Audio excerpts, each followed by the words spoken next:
إن الحمد لله نحمده ونستعينه ونستغفره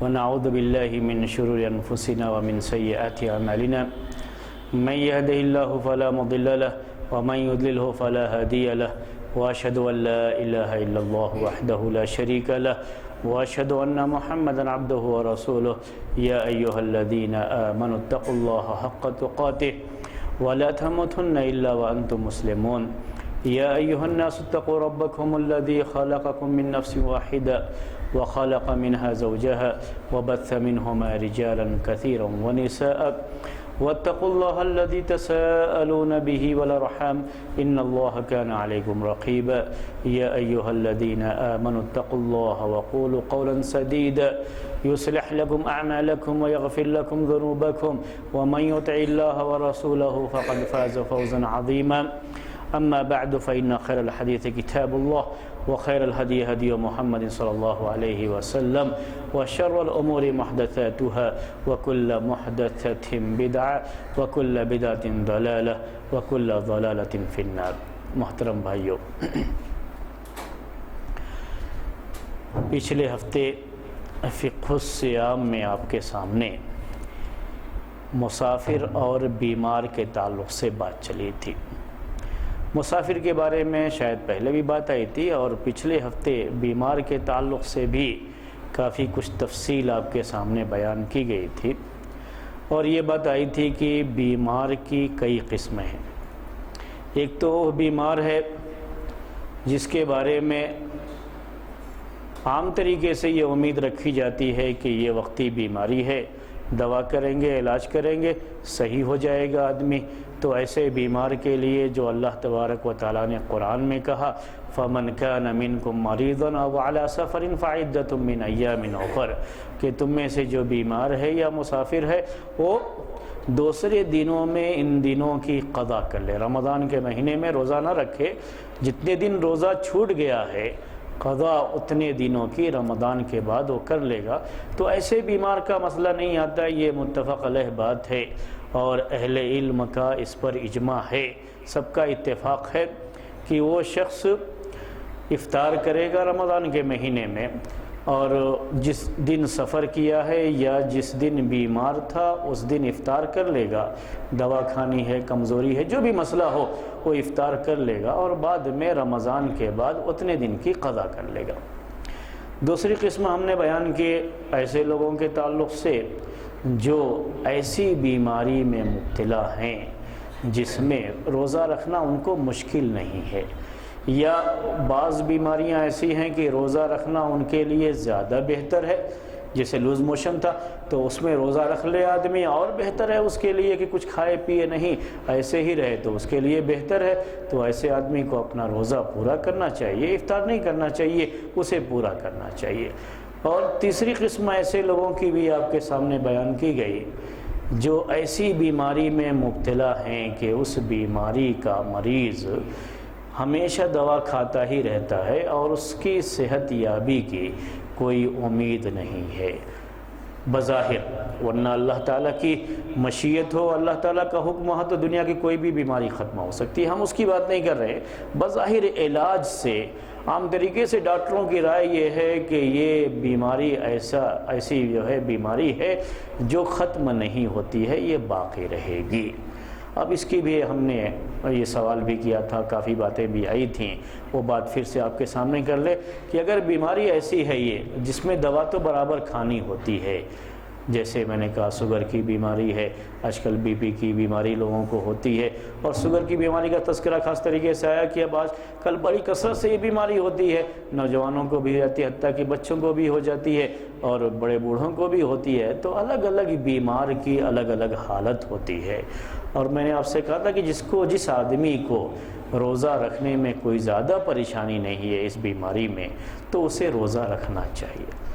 اور اگر کوئی ایسا بیمار ہے، شوگر ہی کی بیماری ہے لیکن اتنا کمزور ہو گیا ہے، ایسا بیمار ہے کہ اس کے لیے یہ روزہ رکھنا بہت مشکل ہے اور بڑی پریشانی ہوگی اگر وہ روزہ رکھتا ہے تو اس کا کچھ خاص مسئلہ ہے، اس کو اپنے اس مسئلے کو کسی بھی ایسے شخص کے سامنے جس کو علم ہو، جسے مفتی کہا جا سکتا ہو، اس کے سامنے پیش کرے اور اگر واقعی اس کے لیے گنجائش ہو اپنی پوری پریشانی کو بیان کرے تو اس کی پریشانی کے لحاظ سے اس کے لیے بھی گنجائش ہو سکتی ہے کہ وہ روزہ نہ رکھے، ایسا بیمار روزہ نہ رکھے، گنجائش ہو سکتی ہے۔ اسی طریقے سے ایسی شخص کے بارے میں اور ایسی خاتون کے بارے میں بھی بات آپ کے سامنے آئی تھی جو بڑھاپے کی وجہ سے، کوئی بیماری نہیں ہے لیکن بڑھاپے کی وجہ سے جو کمزوری ہے ان کو، اس کمزوری کی وجہ سے وہ روزہ نہیں رکھ سکتے، روزہ رکھنے کی طاقت نہیں رکھتے۔ تو اب جو آدمی بڑھاپے کی وجہ سے نہیں رکھ پا رہا ہے تو یہ بڑھاپا تو دن بدن بڑھتا جائے گا، کم تو نہیں ہوگا کہ آج چلو نہیں رکھا بعد میں رمضان کے بعد رکھ لے گا، تو بڑھاپا یہ ختم ہونے والا نہیں ہے، تو اس کے بارے میں کیا بات ہوگی؟ تو یہ چیزیں آپ کے سامنے آئی تھیں۔ آج اس مسئلے کی پوری تفصیل آپ کے سامنے بیان کریں گے۔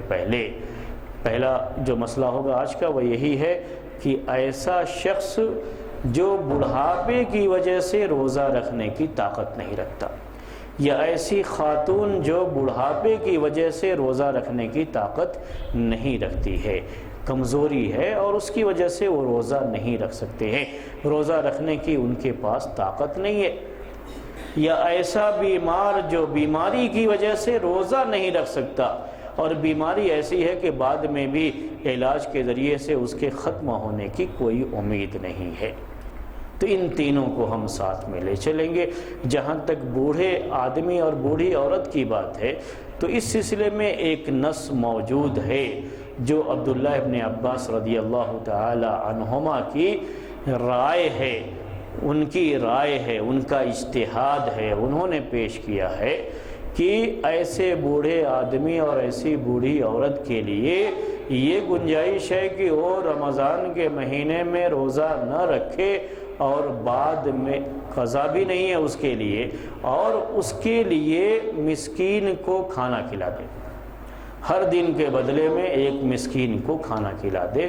یہ عبداللہ ابن عباس رضی اللہ تعالی عنہما کی رائے، اللہ کے رسول صلی اللہ علیہ وسلم سے کوئی صریح حدیث اس کے بارے میں نہیں آئی ہے۔ ایک دوسری نص جو ہمیں ملتی ہے اس مسئلے کے تعلق سے وہ انس بن مالک رضی اللہ تعالی عنہ کا اپنا عمل ہے، ان کا اجتہاد نہیں، بلکہ نہیں ان کی رائے نہیں، قول نہیں ہے ان کا، بلکہ ان کا اپنا رائے یہ بھی کہہ سکتے، اجتہاد یہ بھی کہہ سکتے، لیکن ان کا عمل ہے۔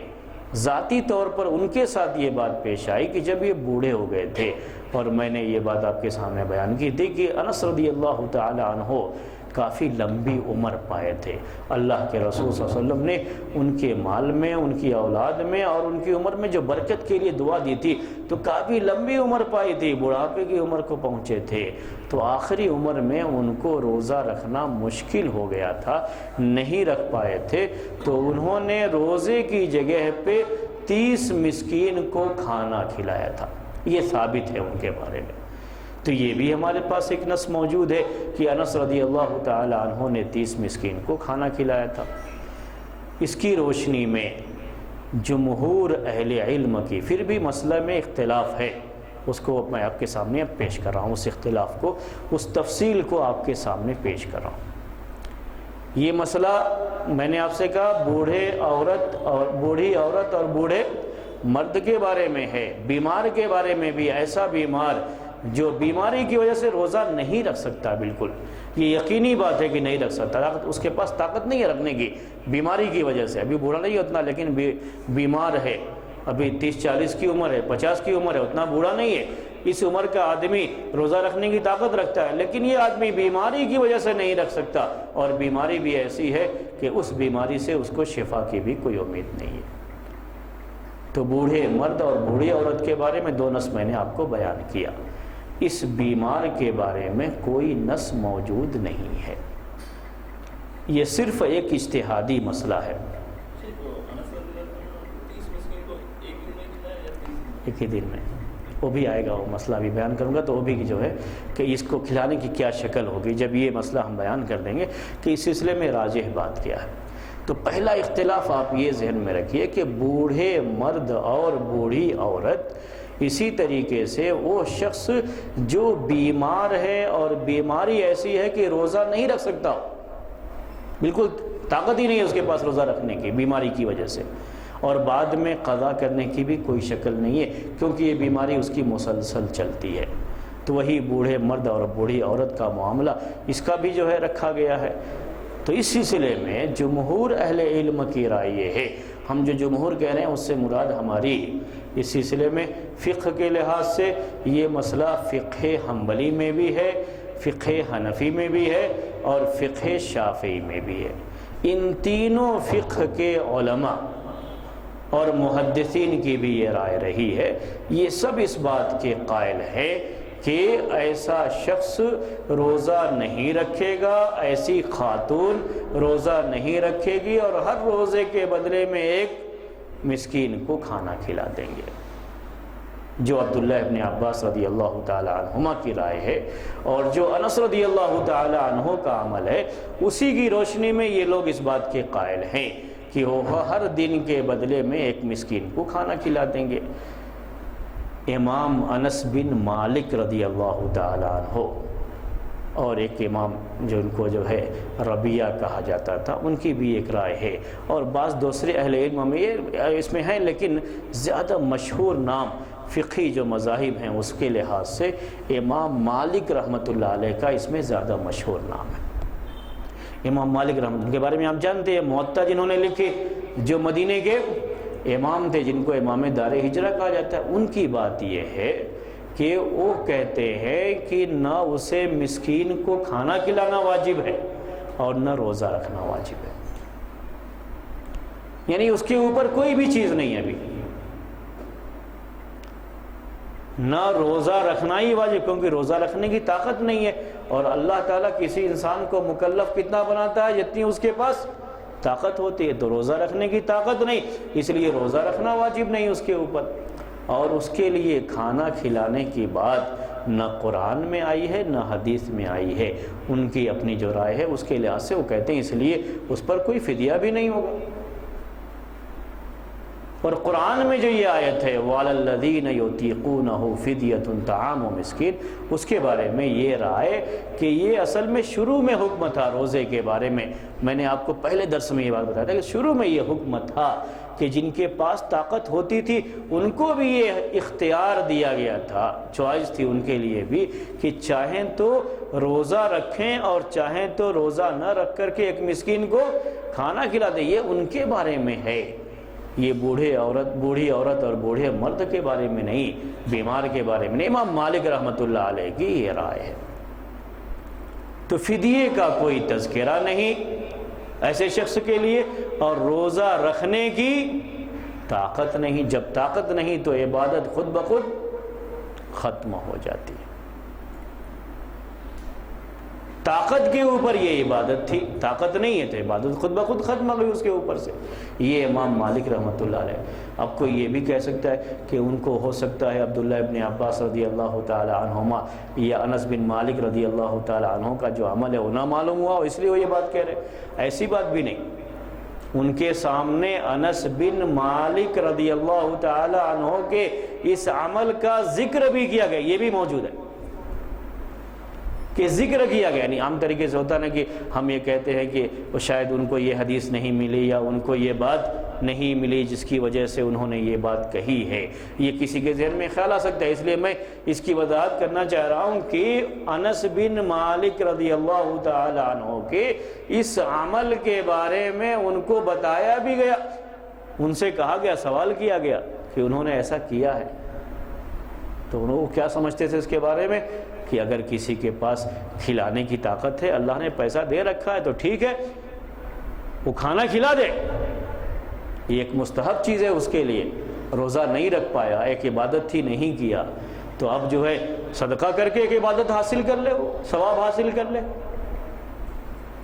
اور انس رضی اللہ تعالیٰ عنہ نے اس لحاظ سے کیا ہے، اس لحاظ سے نہیں کہ اس کے اوپر یہ چیز واجب ہو جاتی ہے۔ دیکھیے دونوں کا یہی فرق ہے، وہ کیا کہتے ہیں یہ واجب نہیں ہے، اس کے اوپر کوئی فرض نہیں ہے یہ کہ وہ مسکین کو کھانا کھلائے، لیکن اگر کوئی کھلانا چاہ رہا ہے مسکین کو تو کھلائے، اس کے پاس ہے پیسہ، روزہ نہیں رکھ پایا تو صدقہ ہی کر لے، مسکین کو کھانا ہی کھلا دے، اس کو اجر مل جائے گا اس کو۔ لیکن یہ واجب نہیں. دونوں میں فرق یہ سمجھ لیجئے گا کہ جب ہم یہ کہتے ہیں کہ روزہ نہیں رکھنے کی طاقت ہے تو ایک مسکین کو کھانا کھلانا ہے. اگر مسکین کو کھانا نہیں کھلایا تو وہ کیا ہوگا؟ گنہگار ہوگا، جب واجب مانیں گے تو. اور امام مالک رحمۃ اللہ علیہ کی جو رائے ہے اس میں یہ ہے کہ ٹھیک ہے، مسکین کو کھانا کھلانا چاہتا ہے، مسکین کو کھانا کھلائے، اس کو اس کا اجر و ثواب ملے گا. لیکن اگر نہیں کھلایا، خاص طریقے سے ایسا آدمی جس کے پاس اتنا پیسہ بھی نہیں ہے کہ ہر روز مسکین کو کھانا کھلائے، اس کے اپنے کھانے کا مسئلہ حل نہیں ہوتا، وہ مسکین کو کھانا کیسے کھلائے؟ اس زمانے میں ایسے لوگ بھی بہت ہوتے تھے. تو اس کے لیے یہ کھانا کھلانا کوئی ضروری نہیں ہے، گنہگار نہیں ہوگا وہ. یہ مسئلہ کس کا ہے؟ امام مالک رحمۃ اللہ علیہ کی یہ رائے ہے. میں نے دونوں رائے آپ کے سامنے پیش کی. دونوں رائے ہو گئی، مکمل ہو گئی.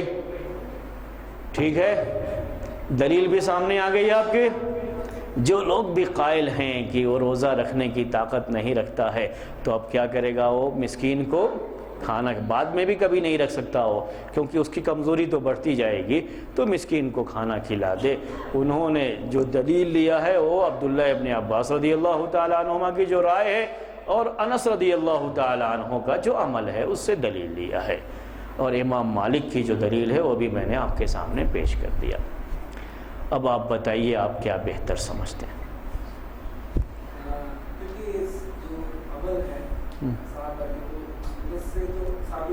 جی ہاں، جی ہاں،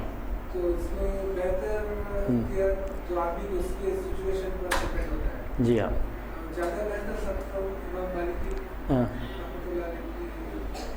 رائے لگتی ہے. جی یہ جی ہاں، آگے جو آیت ہے اس کے بعد جو آئی ہے وہ شہر رمضان الذی انزل فیہ القرآن، اس میں یہ حکم آیا کہ جو بھی رمضان کے مہینے میں ہے اور حاضر ہے، یعنی اس کے پاس طاقت ہے اور اپنے شہر میں ہے، مسافر نہیں ہے، مریض نہیں ہے، تو وہ روزہ رکھے. اور یہ صحیح بخاری میں حدیث ہے. سلمہ بن اکوع رضی اللہ تعالیٰ عنہ جو مشہور صحابی ہیں، وہ کہتے ہیں کہ یہ آیت پہلے اسی حکم کے ساتھ تھی، بعد میں منسوخ کر دی گئی. اور یہ روایت کہاں ہے؟ صحیح بخاری میں. جی اور کوئی؟ پہلے آپ کچھ رائے پیش کیجئے. اپنی دو رائے ہم نے پیش کیا آپ کو، دونوں کی دلیلیں پیش کی. آپ کو کیا بہتر لگتا ہے آپ اس کے تعلق سے بات کریں، تو پھر ہم آگے بڑھیں گے دوسرے مسئلے کی طرف. کیونکہ ہم چاہ رہے ہیں کہ آج جو ہمارے ایک بھائی کا جو حاملہ عورتیں ہوتی ہیں، دودھ پلانے والی عورتیں ہوتی ہیں، وہ مسئلہ بہت زیادہ لوگوں کو پریشان کرتا ہے. تو آج اس مسئلے کی بھی، چونکہ وہ بھی اسی سے جڑا ہوا مسئلہ ہے، اس مسئلے سے ہم اچھی طرح سے سمجھ لیں گے، فارغ ہو جائیں گے، تو وہ سمجھنے میں بھی ہم کو آسانی ہوگی. جی اور کوئی رائے نہیں؟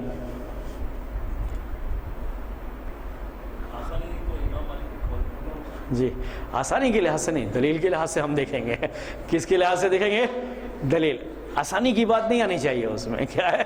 دلیل کے لحاظ سے کیا بہتر معلوم ہوتی ہے بات، جو ہے دلیل کے لحاظ سے. امام مالک رحمۃ اللہ علیہ جو رائے رکھتے ہیں وہ رائے، یا جو جمہور رائے رکھتے ہیں وہ رائے زیادہ مناسب لگتی ہے. دلیل کی روشنی میں ہم چاہتے ہیں کہ ہم اختیار کریں، آسانی کے لحاظ سے نہیں. ہاں جی. اب یہ مسئلہ ہے بہرحال، اور امام مالک رحمۃ اللہ علیہ بھی اس کو بہتر سمجھتے ہیں، مستحب سمجھتے ہیں کہ کسی کے پاس ہے پیسہ تو وہ کھانا کھلا دے. تو کیوں نہ اسی بات کو لیا جائے؟ کیا خیال ہے آپ؟ اور صحابہ کی بھی یہ رائے ہے، صحابہ کا اس پر عمل بھی ہے. اور یہ ہم نے بتایا انس بن مالک رضی اللہ عنہ کا عمل بھی ہے کہ انہوں نے کھلایا بھی ہے. تو ہم اس کو کیوں نہ اختیار کر لیں کہ ہر روز کے بدلے میں ایک مسکین کو کھانا کھلا دے، جو فدیہ ہے اس کو جو ہے وہ کھلا دے. جی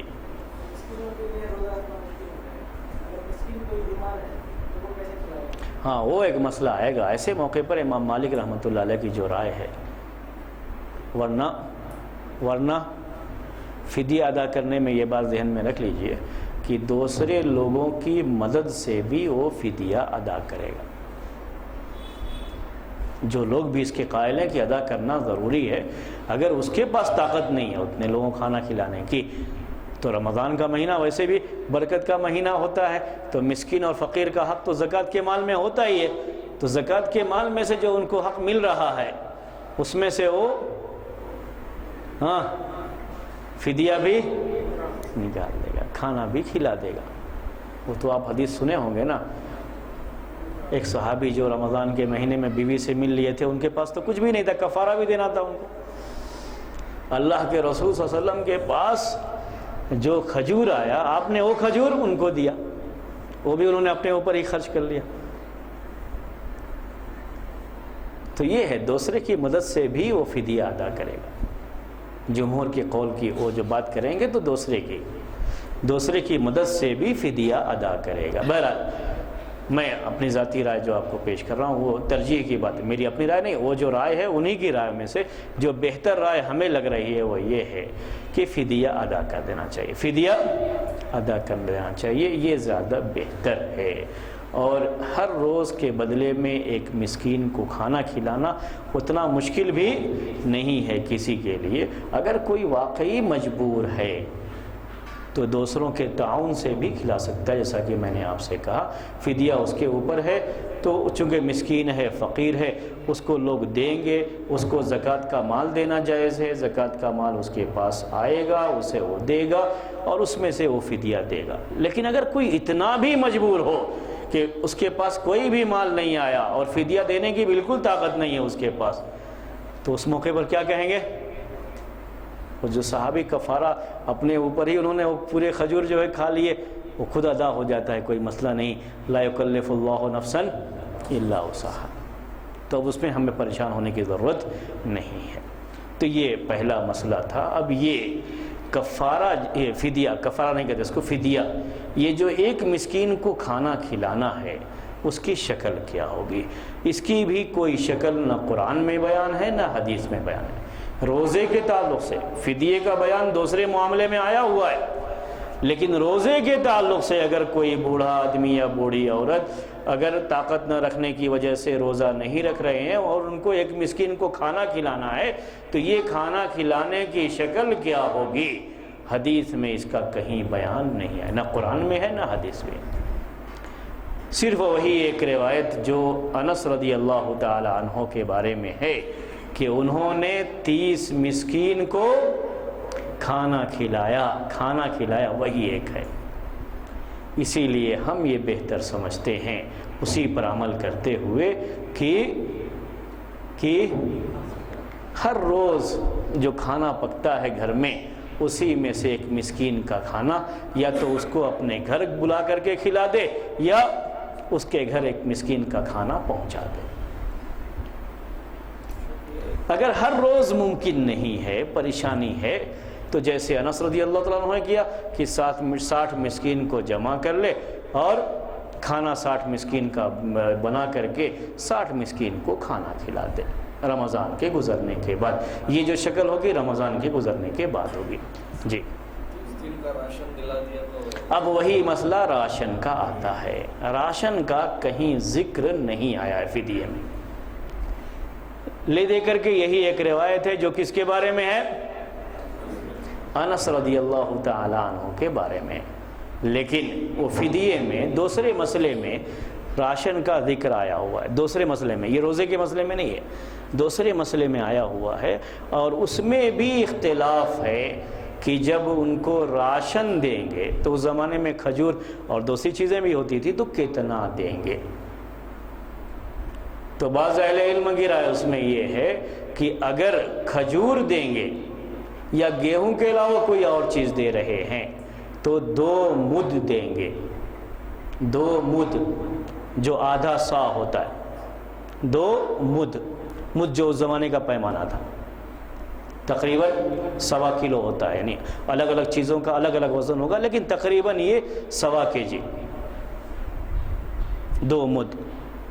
اور اگر گیہوں میں سے دیں گے تو 1 مد، یہ اہل علم کی رائے. ورنہ بعض لوگ گیہوں اور دوسری چیزوں میں کوئی فرق نہیں کرتے. کوئی بھی اناج دیں گے تو کتنا دیں گے؟ 1 مد. 1 دن کے بدلے میں 1 مد. اور 1 مد تقریباً 1.25 kg گیہوں چاول وغیرہ اگر آپ ڈالیں گے اس میں اور وزن کریں گے تقریباً یہی آئے گا، 1.25 kg کے قریب آئے گا. چاول کو لے لیجئے تو 1.25 kg کے قریب یہ چاول آئے گا. تو 30 دن کا کتنا ہو گیا؟ 40 پر 5 kg. 1 کلو چاول کتنے کا ہوتا ہے؟ ایک اوسط یعنی جو کھاتا ہے، جو آدمی خود کھاتا ہے. اگر کوئی آدمی مالدار ہے اور وہ 100 روپے کے جی کا کھاتا ہے تو اپنے لحاظ سے وہ 100 روپے کے جی رکھے گا وہ. لیکن جو آدمی خود استعمال کرتا ہے 40 50 60 جو بھی استعمال کر رہا اس کے لحاظ سے اس کو نکالنا ہے. تو 60 70 روپے تو آئیں گے. 100 روپے کا حساب یہ بھی ہے، 40 روپے کا حساب بھی ڈالیں گے وہ حساب سے 40 روپے اگر ڈالیں گے تو 100 کلو کا 50 روپے ہوتا ہے. 50 روپے ہوتا ہے. رائے دی ہے کہ وہ 60 روپیہ ہوا تو تقریباً جو ہے 75 روپے کے قریب آئے گا. الگ الگ حساب آئے گا اس کا. 60 ہے تو 75 آئے گا 75. 100 ہے تو 125 آئے گا الگ. لیکن ہر آدمی کا اس کو کوئی متعین نہیں کر سکتا. ہر آدمی اپنے لحاظ سے یہ فدیہ دیتا ہے. اسی لیے کہتے ہیں جو گھر میں کھانا بنا ہے اس میں سے ایک مسکین کو کھانا کھلا دو، مسئلہ ختم ہے.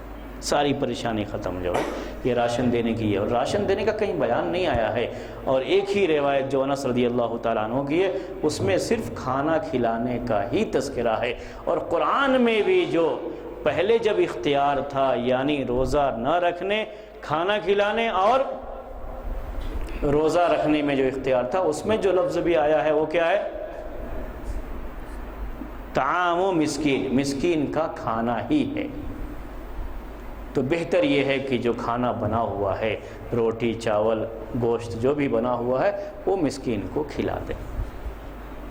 پیسے کے لحاظ سے بھی میں سمجھتا ہوں زیادہ مشکل نہیں ہوگا. جو کھانا گھر میں بنا ہے وہ کھلانا، ایک آدمی کا زائد کھانا بنانا اتنا مشکل نہیں ہوگا.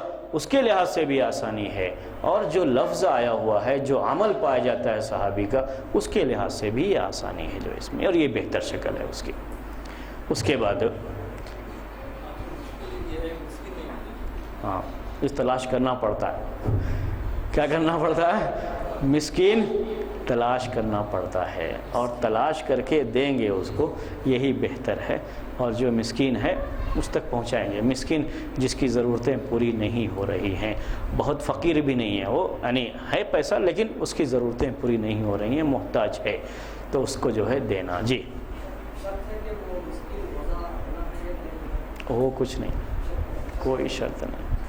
اب جو ہے کسی ایسے آدمی کو جو روزہ ہی نہ رکھتا ہو وہ دینا جو ہے ذرا وہ ایک الگ مسئلہ ہے. لیکن اگر وہ بھی ایسا ہے کہ بوڑھا ہے، اس کو بھی جو ہے کھانے پینے کے لیے جو ہے مسئلہ ہے نہیں ہے، تو ایسے مسکین کو روزہ نہ بھی رکھے تبھی دے سکتے ہیں. نہیں ویسا کیا بھی نہیں ہے، شرط نہیں ہے ایسا، کیا ایسی کوئی شرط نہیں. وہ تو رمضان کے بعد بھی ہو سکتا ہے. یہ میں نے آپ سے کہا یہ کھانا کھلانا رمضان کے بعد بھی ہو سکتا ہے. وہ میں مسئلہ بیان کرنا چاہ رہا ہوں.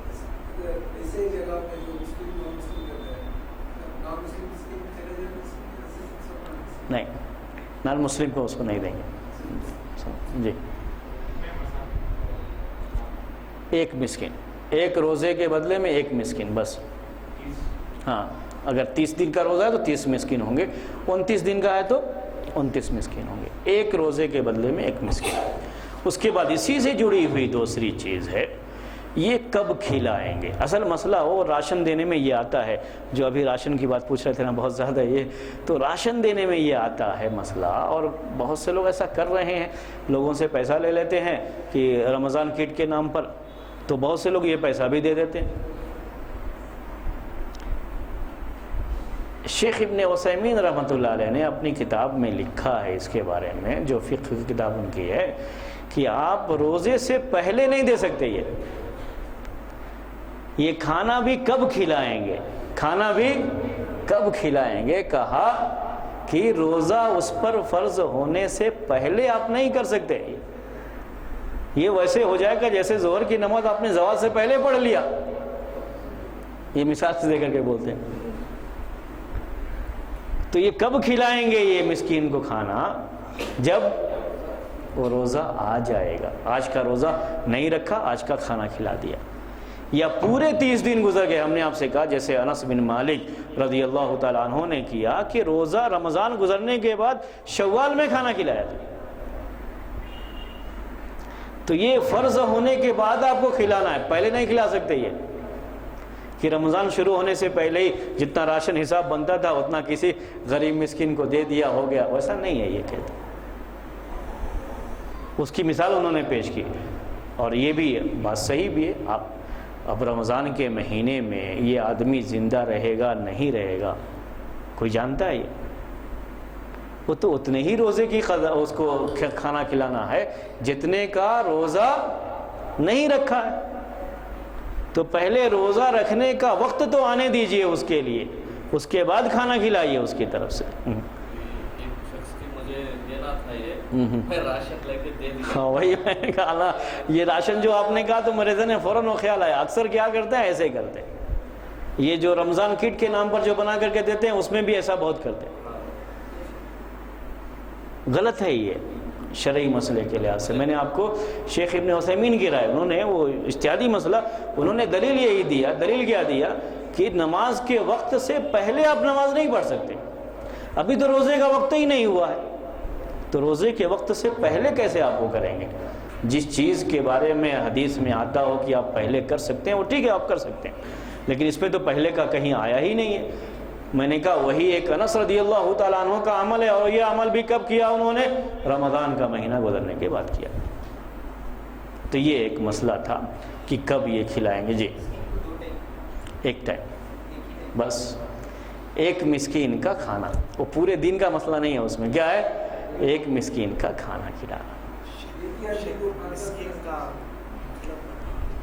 ہاں مسکین کون ہوتے ہیں؟ ہاں کوئی بات نہیں. وہ ایک مسئلہ یہ بھی بعض لوگوں نے پیش، بعض لوگ اس کو اچھا نہیں سمجھتے ہیں، کہتے ہیں نہیں الگ الگ دن کا روزہ ہے تو الگ الگ مسکین بھی ڈھونڈو جو ہے، ایسا سوچتے ہیں وہ جو ہے.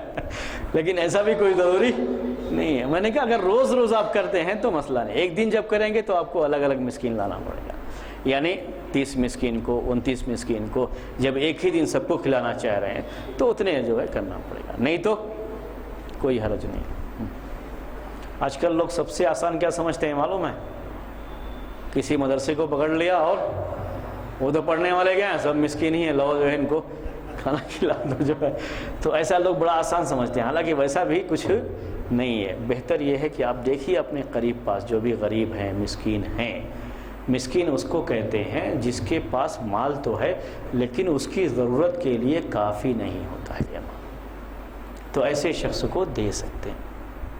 ہے پیسہ ہے، کچھ کام کرتے ہیں، کچھ مزدوری بھی آ جاتی ہے، تنخواہ بھی آ جاتی ہے، لیکن گھر کا جو خرچہ ہے اس میں وہ کافی نہیں ہو پا رہا ہے، پریشانی میں آدمی رہتا ہے.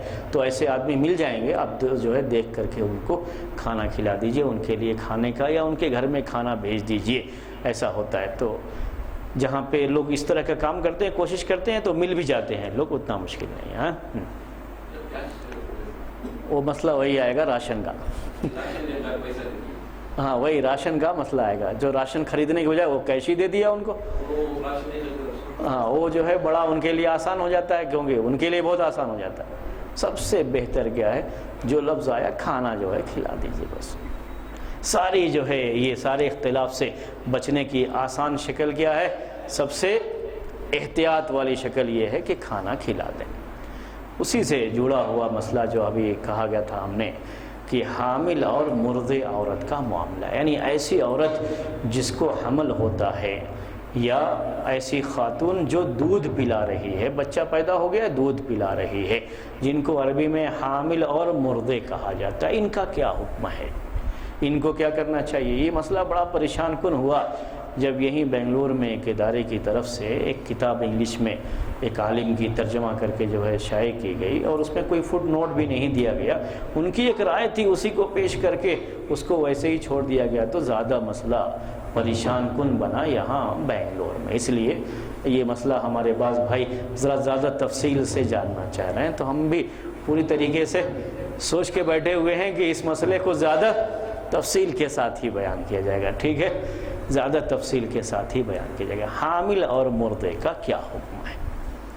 اس سلسلے میں صرف ایک حدیث آئی ہوئی ہے، اللہ کے رسول صلی اللہ علیہ وسلم کی ایک حدیث آئی ہوئی ہے، پہلے ہم اس کو بیان کریں گے۔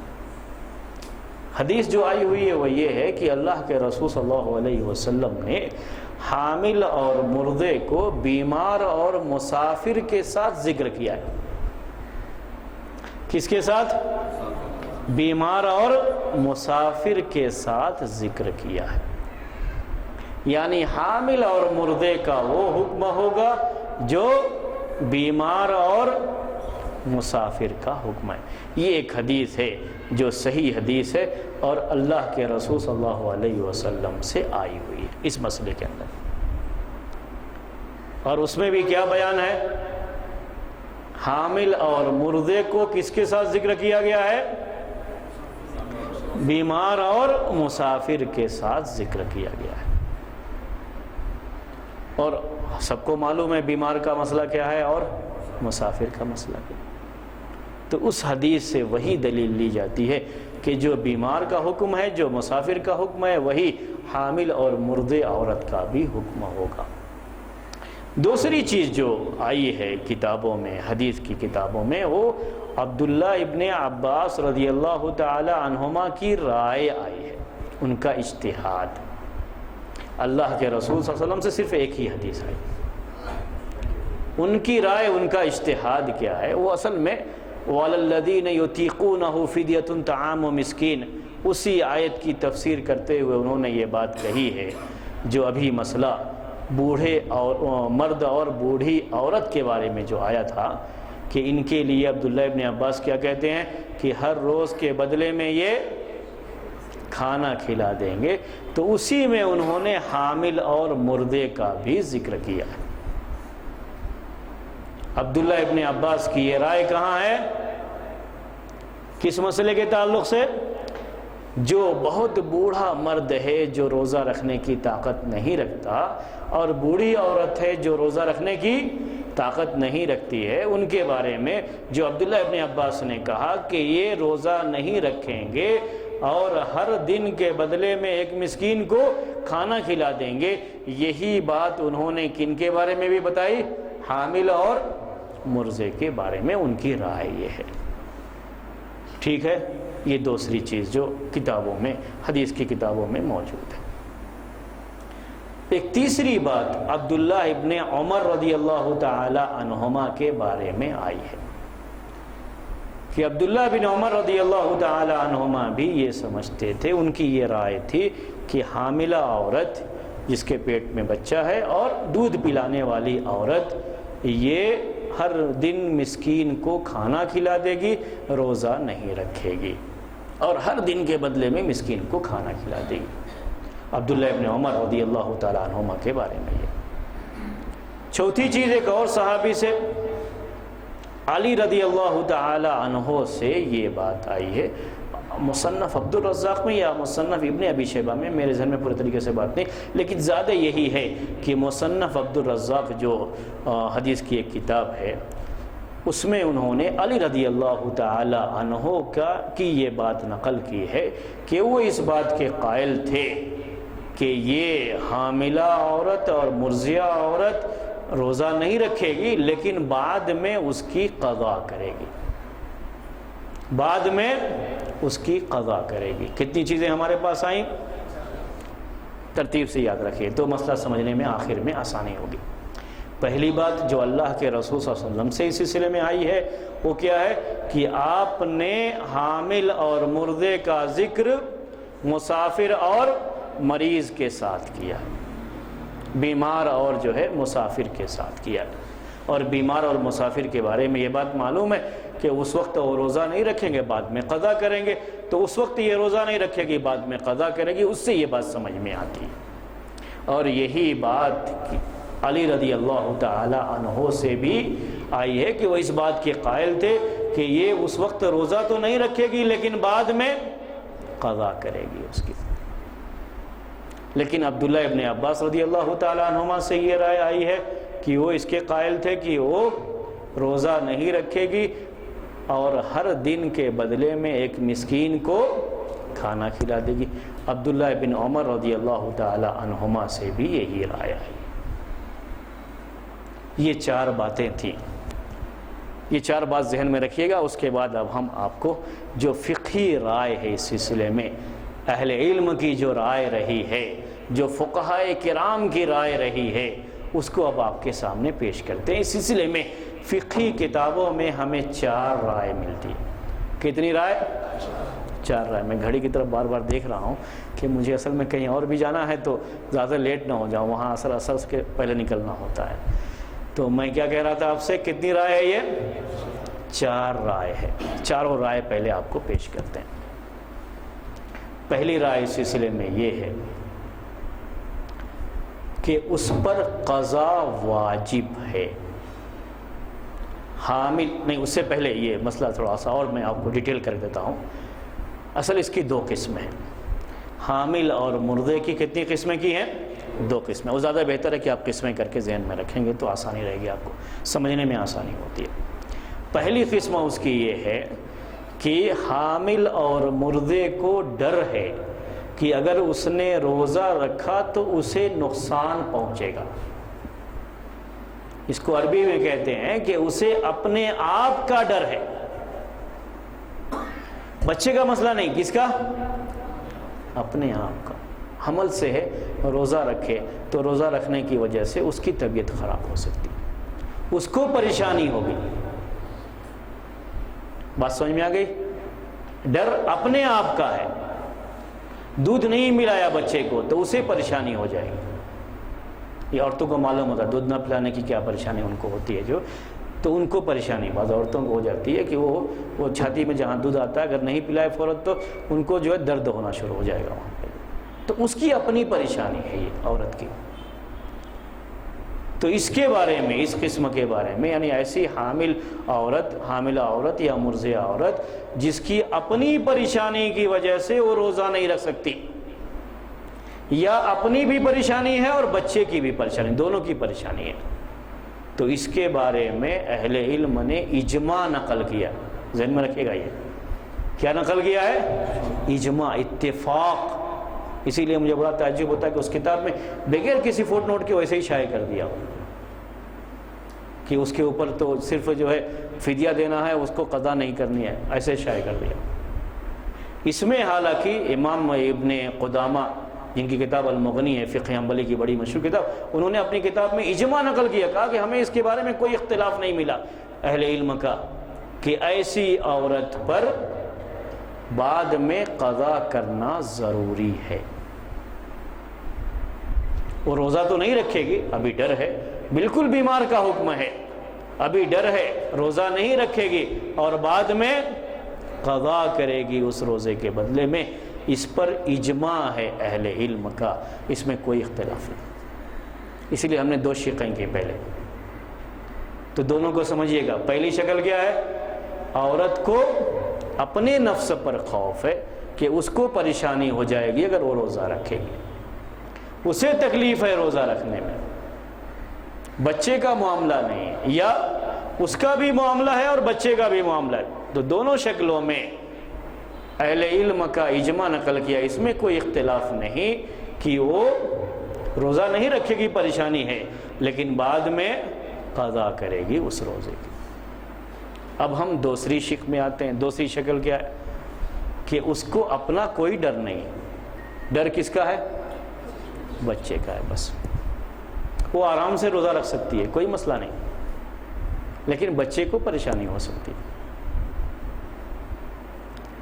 یہ زیادہ مسئلہ دودھ پلانے والی عورت کا ہوتا ہے، دودھ نہیں پلایا اس کو کوئی پریشانی نہیں ہے، دودھ نہیں پلائے تو کس کو پریشانی ہے؟ بچے کو پریشانی ہے، بچے کا مسئلہ ہے، اس کا مسئلہ نہیں ہے۔ ایسے ہی حمل ہے، حمل میں اگر اس نے کھانا نہیں کھایا برابر تو نقصان کس کو پہنچے گا؟ بچے کو۔ اگر بچے کی پریشانی ہے، اس کی اپنی پریشانی نہیں ہے، تو اس میں اختلاف ہے، پہلے والے میں اختلاف نہیں ہے۔ اور اس میں 4 قول ہیں. ابھی جو بتانا شروع کیا تھا نا وہ اس مسئلے کے تعلق سے اختلاف ہے. اس میں 4 قول ہیں. پہلا قول یہ ہے کہ وہ روزہ نہیں رکھے گی لیکن بعد میں قضا کرے گی. جیسے بیمار کا مسئلہ ہے، مسافر کا مسئلہ ہے، ویسے اس کا بھی مسئلہ ہے. روزہ نہیں رکھے گی، بعد میں قضا کرے گی. علی رضی اللہ تعالیٰ عنہ کی یہی رائے جو میں نے آپ کو پیش کیا تھا کہ روزہ نہیں رکھے گی، بعد میں قضا کرے گی. اور فقہاء کرام میں یہ مسئلہ فقہ حنفی کا ہے، اور دوسرے فقہ کے ماننے والے بھی بہت سے لوگوں نے اسی کو اختیار کیا ہے. یہاں تک کہ محدثین بھی اسی کے قائل رہے. کیا مسئلہ ہے یہ کہ روزہ تو نہیں رکھے گی اس وقت لیکن بعد میں قضا کرے گی. جب وہ روزہ رکھنے کی قابل ہو جائے گی تو بعد میں قضا کرے گی.